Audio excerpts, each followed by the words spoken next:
이 반석 위에 교회를 세우리니 라는 제목으로 함께 은혜를 나누고자 합니다. 지난주 월요일 날 전지 목사님이 이 마태복음 16장 13절로 16절 말씀해 가지고 설교를 하셨습니다. 많이 당황했죠. 미리 본문을 정해놓고 기도하면서 묵상하면 준비하고 있었는데 본문이 똑같은 거예요. 어떻게 해야 되나, 본문을 바꿔야 되나 좀 난감하기도 하고, 그래서 이제 기도를 했습니다. 하나님 어떻게 할까요? 본문을 갑자기 바꿔야 될까요? 일주일이라는 시간이 있지만은 그래도 하나님 주신 마음으로 본문을 준비하고 있었는데 바꿔야 될까요? 라고 기도하고 있었는데 이런 생각이 들었습니다. 성령님께서 하시고자 하는 말씀이 있다면 본문이 똑같아도 상관없겠구나. 어쩌면 분명히 한 본문으로 두 목사님이 말씀을 전하심으로 인해서 더 분명하게 하나님께서 우리 교회 가운데 하시고자 하는 말씀이 들릴 수 있겠구나라는 생각이 들어서 그냥 담대하게 이 말씀을 정했습니다. 월요일에 말씀 들어봐도 참 좋을 것 같아요. 제가 하는 말씀과 또 다른 쪽으로 이렇게 풀었기 때문에 월요일 말씀을 새벽기도 말씀 들어도 좋을 것 같습니다. 우리는 본질이라는 단어를 참 많이 사용합니다. 본질이라는 단어의 사전적 의미는 사물을 그 자체이도록 하는 고유한 성질. 제가 적긴 했는데 좀 어려워요. 이게 조금 무슨 말이 잘 어려운데 쉽게 얘기하면 사물의 본성인 거예요. 원래의 성질을 이야기하는 것이 본성이라는 단어라는 것입니다. 코로나 이후로 교회의 본질을 회복해야 된다라는 이야기를 우리가 참 많이 듣고 있습니다. 근데 오늘 본문의 말씀은 교회의 본질이 무엇인지를 명확하게 예수님께서 우리에게 알려주신 말씀이라는 것입니다. 이 신약성경에서 교회라는 단어는요, 마태복음 16장 18절에 처음 나옵니다. 18절을 보니까요, 또 내가 네게 이르노니 너는 베드로라. 내가 이 반석 위에 내 교회를 세우리니 음부의 권세가 이기지 못하리라. 헬라어로 교회는 에클레시아라는 단어를 사용합니다. 에클레시아는요, 에크라는 무엇으로부터라는 전치사와 칼레오라는 그 부르다라는 동사가 합쳐진 합성어입니다. 그러니까는 이 에클레시아는요, 무엇으로부터 부름받았다라는 뜻이 그 안에 있다는 것입니다. 그러니까 예수님께서 이 교회를 에클레시아라고 사용하신 그 뜻은요, 세상으로부터 하나님께 부르심을 받은 사람들의 모임이 바로 교회라는 것입니다. 교회는 정확히 이야기하면은 건물이 아닙니다. 건물은 예배당이라고 이야기합니다. 교회는요, 에클레시아, 세상으로부터 하나님께 부르심을 받은 자들의 모임, 여러분들이 바로 주님의 몸된 교회라는 것입니다. 그래서 초대교회에서는요, 하나님을 경외하고 예수 그리스도를 기억하며 성령의 교통하심이 있는 그 모임을 에클레시아라고 이야기했다는 것입니다. 에클레시아는요, 사적인 모임이 아닙니다. 공적인 모임입니다. 하나님을 생각하고 찬양하며 경배하는 공적인 모임이 에클레시아 교회이고요, 나중에는 이방인들까지 모이는 모임으로 확대가 되었다는 것입니다. 예수님께서는 왜 갑자기 교회라는 단어를 사용하셨을까라는 생각 우리가 해볼 필요가 있다는 것이죠. 가장 큰 이유는 때가 됐기 때문에 그렇습니다. 어떤 때냐면요, 예수님께서 이 땅에 메시아로 오셨고요, 이제 메시아로서 십자가에서 죽으시고 부활하시고 승천하실 때가 가까이 와서 이 세상 가운데 빛이며 희망이 되는 교회를 세우고자 하셨다는 것입니다. 그냥 때가 됐으니까 그렇구나라고 이 생각만 한다면 교회의 참된 의미를 우리는 알 수 없을 것입니다. 그래서 구체적으로 예수님께서 교회라는 단어를 사용하셨던 장소, 그리고 제자들에게 했던 질문, 제자들의 반응, 이런 것들을 구체적으로 우리가 살펴볼 필요가 있다는 것입니다. 먼저 장소입니다. 13절에 보니까요, 예수께서 빌립보 가이사라 지방에 이르러. 예수님과 제자들은 빌립보 가이사라 지방에 있습니다. 근데 뒤에 말은 뭐죠? 이르러라는 단어가 있다는 것입니다. 이르러라는 단어를 통해 우리가 느낄 수 있는 건 뭐죠? 예수님께서 빌립보 가이사라 지방을 일부러 가셨구나. 그곳에서 무엇인가 하실 일이 있으시구나. 제자들을 데리고 가셨거든요. 그럼 제자들에게 무엇인가 알려줄 것이 있어서 빌립보 가이사라를 선택하셨구나. 월요일 설교를 들으면요, 전진 목사님이 잘 설명하셨어요.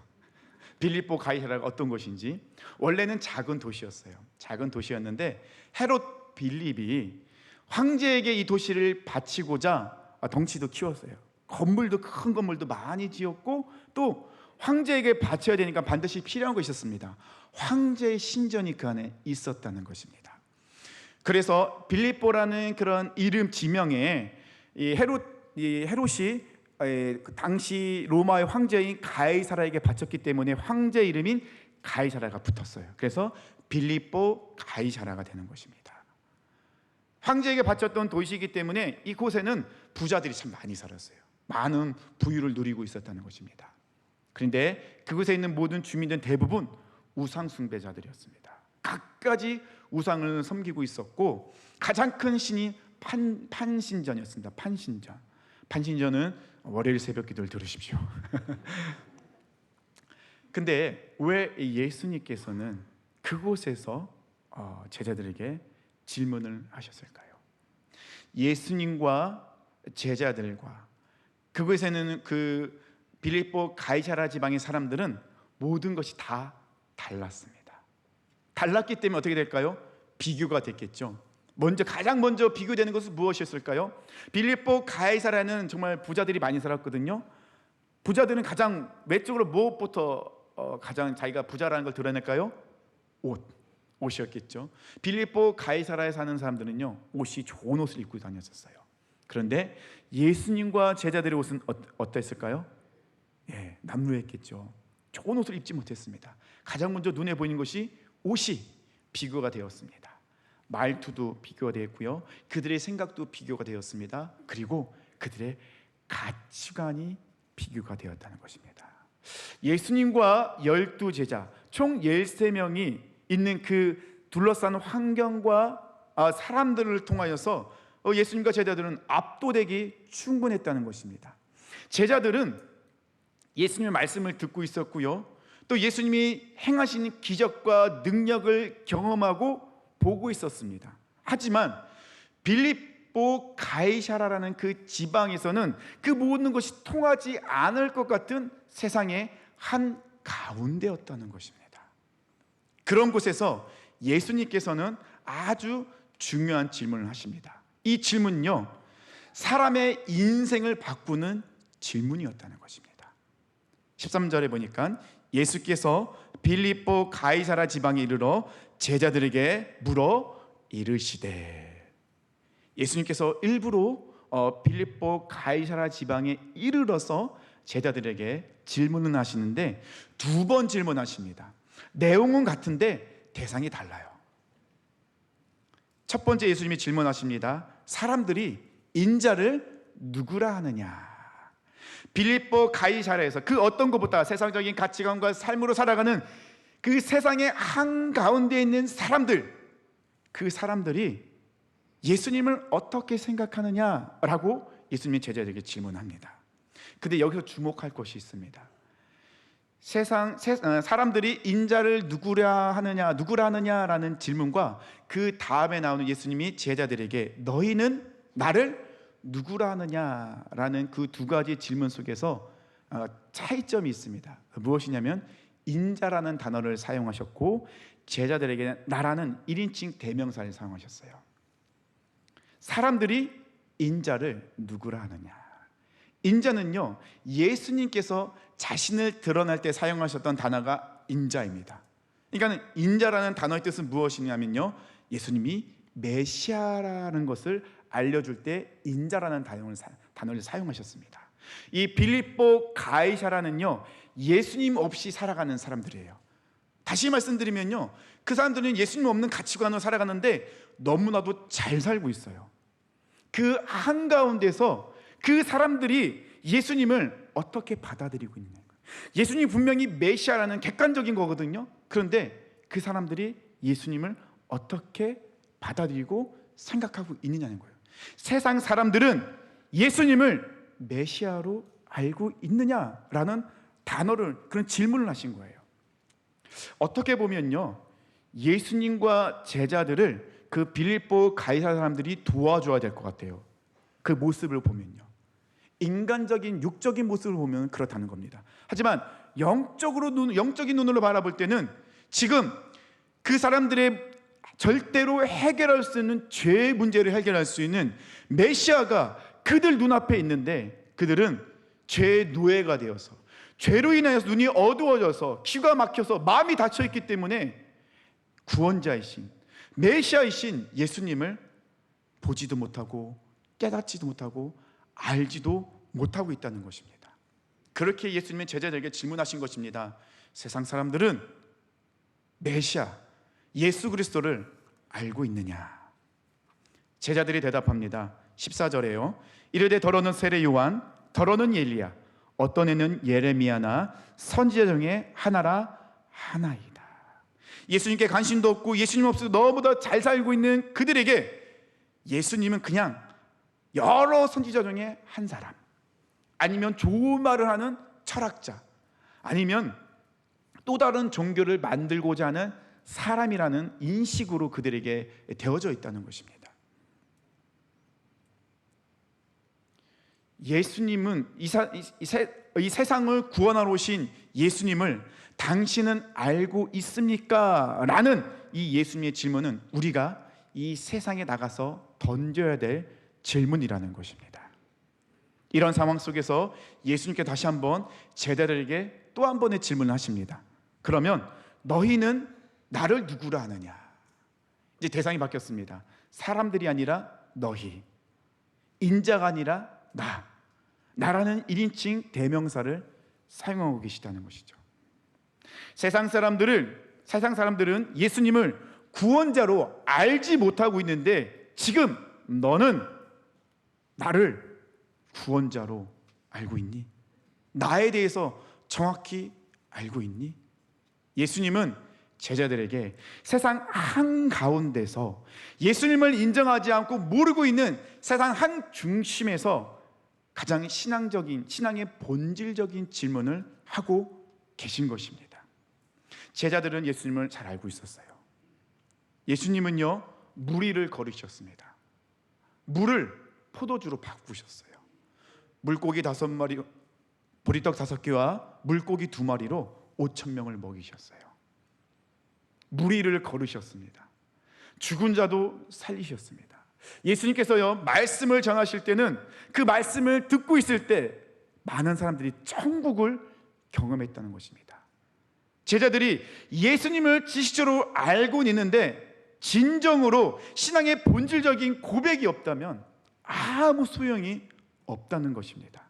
이 질문은 불특정 다수에게 하는 말이 아닙니다. 제자들에게, 지금 여기 앉아있는 우리 성도님들에게, 그리고 저에게 예수님께서 질문하고 계십니다. 예수님은 세상의 한 중심에서 본질적 신앙의 그 질문을 우리에게 지금 하고 계십니다. 세상 사람들이 생각하고 있는 거 말고 너는 나를 어떻게 알고 있느냐? 시몬 베드로가 대답합니다. 16절입니다. 시몬 베드로가 대답하이로되 주는 그리스도시요 살아계신 하나님의 아들이시니이다. 베드로의 고백은, 이 베드로의 신앙 고백은 완벽했습니다. 예수님의 본질을 정확하게 고백하는 그런 신앙 고백이었다는 것입니다. 예수님의 인성, 신성, 모든 것을 완벽하게 고백했어요. 그러면 베드로가 어떻게 이런 놀라운 고백을 할 수 있었을까요? 17절에 예수님께서 그 비밀을 알려주십니다. 17절에 보니까요, 예수께서 대답하여 이르시되 바요나 시몬아 내가 복이 있도다. 이를 내게 알게 하니는 혈육이 아니요 하늘에 계신 내 아버지시니라. 예수님께서 베드로를 부를 때 베드로야라고 부르지 않고 뭐라고 부르고 계십니까? 바요나 시몬아. 그러니까 베드로의 원래 이름을 부르고 계세요. 바요나는요, 요나의 아들이라는 뜻이에요. 요나의 아들 시몬아. 예수님은 베드로야라고 부르지 않고 요나의 아들 시몬아, 베드로의 원래 이름을 이야기하고 계신 거예요. 베드로는요, 갈릴리 어부 출신이에요. 신분도 낮습니다. 많이 배우지도 못했어요. 그런데 이 베드로의 고백은요, 그 어떤 철학자도 어떤 종교 지도자도 할 수 없는 놀라운 고백이었다는 것입니다. 그래서 예수님께서 바요나 시모나, 그 베드로의 원래 이름을 이야기하면서 이 베드로가 이렇게 고백을 할 수 있었던 것은 그의 지식이 아니요, 그의 지혜가 아니요, 그의 모든 것으로 했던 고백이 아니라 하나님께서 그에게 은혜를 베풀어 주셔서 그가 진리를 깨닫고 알 수 있도록 만들어 주셨다는 것입니다. 즉 기독교는요, 계시의 종교입니다. 하나님께서 우리에게 알려주시고 찾아오시고 깨닫게 하시고 은혜를 베풀어 주셔야지만이 우리는 진리를 알 수 있고 고백할 수 있다는 것입니다. 기독교는요, 하나님의 은혜의 종교예요. 하나님께서 은혜 베풀어 주시지 않으면 아무것도 할 수 없어요. 우리는 아무것도 아닙니다. 하나님의 은혜 가운데 우리가 이렇게 하나님을 찬양할 수 있고 예배드릴 수 있고 하나님의 은혜 보좌 앞에 담대히 나아갈 수 있다는 것입니다. 그리고 주는 그리스도시요 살아계신 하나님의 아들입니다라는 이 고백을 통하여서 이 고백 위에, 이 반석 위에 교회가 세워지고 이 고백을 하는 우리는 주님의 몸된 교회를 이뤄가는 교회의 지체라는 것입니다. 18절에 보니까요, 또 내가 내게 이르노니 너는 베드로라. 내가 이 반석 위에 내 교회를 세우리니 음부의 권세가 이기지 못하리라. 아멘. 교회는 예수님 그 자체이십니다. 교회의 반석은 예수님이십니다. 그 반석 위에, 우리의 신앙 고백 위에 이 교회가, 우리 포항성결 교회가 아름답게 세워진 것입니다. 여기에 계신 모든 분들은 지금도 여전히 이 고백을 하고 계십니까? 우리 한번 고백해 볼까요? 주는 그리스도시요 살아계신 하나님의 아들이십니다. 교회는 세상 한가운데서 외쳐야 됩니다. 주는 그리스도시요 살아계신 하나님의 아들입니다. 이것이 바로 교회의 본질입니다.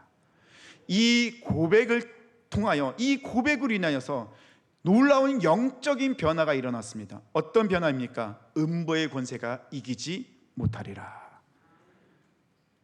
다시 말하면요, 음부의 권세가 지금까지 이기고 있었다는 거예요. 음부의 것은 어떤 권세입니까? 사단의 권세입니다.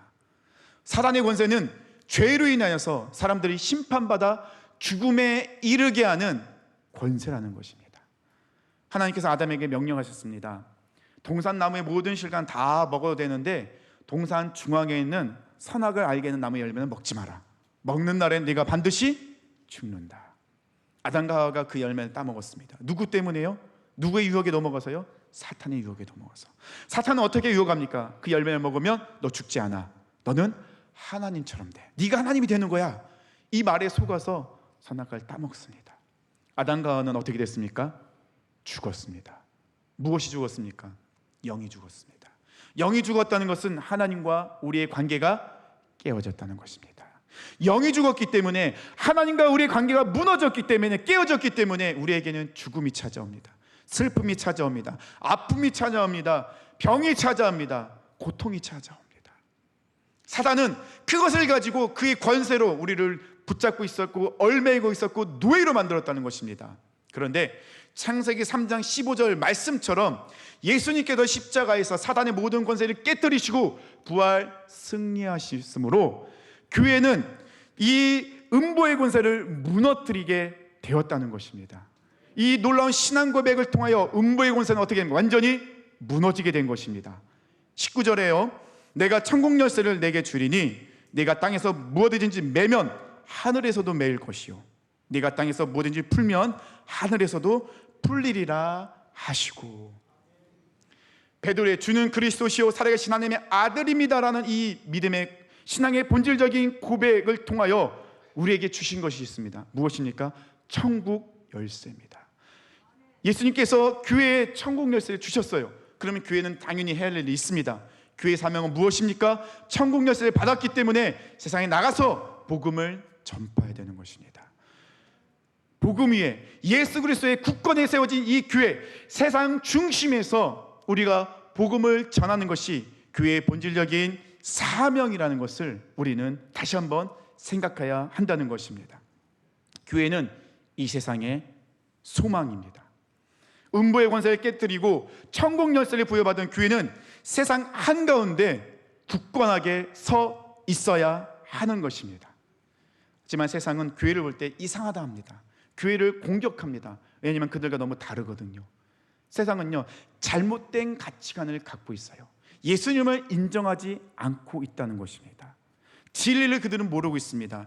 세상은 점점 희망이 사라져가고 어두워져 가고 있는 것이 바로 세상이라는 것입니다. 그런 세상에서 진리의 그 복음을 굳게 잡고 외치는 것이 바로 교회가 되어야 하는 것입니다. 그 교회가 우리 포항 선결교회가 되어야만 하는 것입니다. 지난 90년 동안 하나님께서 우리 포항 선결교회 가운데 놀랍게 역사하셨습니다. 그래서 우리가 지금 사진전을 준비하고 있습니다. 하나님께서 우리 90년간 우리 포항 선결교회를 어떻게 역사하셨는지, 우리 포항 선결교회 통해서 하나님은 놀라운 일들을 이 포항 땅에 행하셨다는 것입니다. 그리고 지금 우리는 담임 목사님, 새로운 담임 목사님을 청빙하기 위해서 기도의 시간을 보내고 있습니다. 그래서 저는 다시 한번 우리가 본질로 돌아가기 위해서, 교회의 본질이 무엇인가를 깨닫기 위해서 이 말씀을 정했습니다. 그리고 우리 성도님들에게 부탁드리고 싶은 말씀이 있습니다. 느헤미야를 한번 읽어보시기 바랍니다. 우리 일주일 동안에 느헤미야를 한번 깊게 묵상해 보셨으면 좋겠어요. 하나님께서는 느헤미야와 에스라 선지자를 통하여서 무너진 예루살렘, 무너진 이스라엘을 건축하십니다. 하나님의 기적과 능력으로 그 성전을 52일 만에 건축하게 만듭니다. 그 건축하는 기간 동안에 그 이스라엘의 하나님의 대적자들이 얼마나 그들을 공격했는지 몰라요. 그들은 한 손에는 창을 들고 한 손에는 망치를 들고 잠도 자지 못하면서 각자의 자리에 최선을 다해서 예루살렘 성벽을 건축합니다. 어쩌면 우리가 이 포항선결교회를 다시 한번 재건해야 되는 모습 속에서 느헤미야 말씀을 통해서 우리가 깨닫는 것이 분명히 있다는 것입니다. 지식적인 예수 그리스도가 아닌 정말 예수님을 나의 인격적으로, 나의 모든 것으로, 예수님 나의 모든 것 되십니다. 예수님 나의 주인이십니다. 나의 삶의 가치관은 예수님이다라는 그런 신앙의 본질적인 고백이 우리가 이 시간에 해야 한다는 것입니다. 빌립보 가이사랴 한가운데서 베드로는 고백했습니다. 예수님은 우리를 세상 한가운데로 파송하십니다. 그렇다면 우리는 세상 한가운데 나아가서 고백해야 됩니다. 어떤 고백입니까? 주는 그리스도시요 살아계신 하나님의 아들입니다. 아멘. 우리 사랑하는 성도님들은 이 고백을 처음 했을 때 그 감사, 감격, 초심 아직도 마음속에 간직하고 계십니까? 아직도 그것이 마음속에 남아 있습니까? 우리가 초심을 잃으면 변질되게 됩니다. 변질되면 타락하게 됩니다. 우리가 예수님 처음 만났을 때 그 감사와 감격, 그 초심 우리는 반드시 지켜야만 하는 것입니다. 교회 안에 세속주의로 물든 변질된 복음 우리는 단호히 거부해야 됩니다. 세속주의에 물든 변질된 복음이 교회 안에 절대로 들어오면 안 됩니다. 우리는 그것과 절대로 타협하면 안 되는 것입니다. 우리 잠시 눈을 감고 우리 가슴에 손을 대고 예수님을 처음 고백했던 그때를 떠올렸으면 좋겠습니다. 예수님을 나의 구원자, 나의 하나님, 예수님을 처음 고백했을 때 그 감사와 감격을 떠올리시길 바랍니다. 만약 이곳에 아직도 예수님을 고백하지 못한 분이 계시다면 함께 고백하며 나가길 원합니다. 주는 그리스도시요 살아계신 하나님의 아들입니다. 그 감사와 감격 다시 한번 살아나십니까? 지금 우리의 이 고백 위에 다시 한번 우리 포항선결교회가 반석 위에 굳게 세워지길 간절히 바라는 마음으로 다시 한번 고백하며 나가길 원합니다. 주는 그리스도시요 살아계신 하나님의 아들이십니다. 아멘. 우리의 이 고백을 통해서 이 시간 하나님께서 코로나는 그 긴 시간 속에서 우리 성도님들의 심령이 무너졌던 부분을 다시 세워지시기를, 다시 회복시키시기를 간절히 축원합니다.